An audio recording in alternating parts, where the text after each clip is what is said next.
ही आमच्या पक्षाची भूमिका आहे. आणि 10 खासदार किती त्यांचे 8 खासदार जे आहेत ते काय लपून छपून भेटत नाहीत ना. रिसर त्यांनी त्यांची वेळ घेतलेली आहे आणि त्यांच्याबरोबर सुप्रियाताई सुळे त्यांचं नेतृत्व करत आहेत.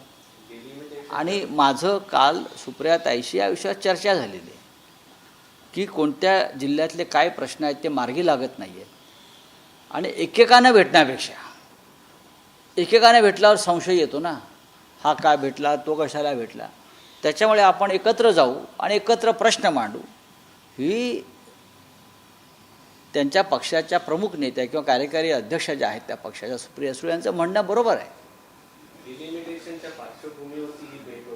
मला वाटत नाही की माननीय पवार साहेबांच्या नेतृत्वाखालचा राष्ट्रवादी काँग्रेस पक्ष कोणत्याही परिस्थितीमध्ये इंडिया ब्लॉकच्या विरोधात जाऊन भूमिका घेतील किंवा एनडीएला मदत करतील अशी भूमिका घेतील असं मी खात्रीनं सांगतो. मला वाटत नाही. देशभरामध्ये प्रादेशिक पक्ष फोडले जात असताना पवारांचा पक्ष वाजण्यातून वाचला, त्यामुळेच ही भेट आहे असं सांगितलं. त्याची अट डिलिमिटेशनला पाठिंबा देणं असं सांगितलं. मला असं वाटत नाही की शरद पवार साहेब किंवा सुप्रियाताई सुळे या डिलिमिटेशनला पाठिंबा देतील.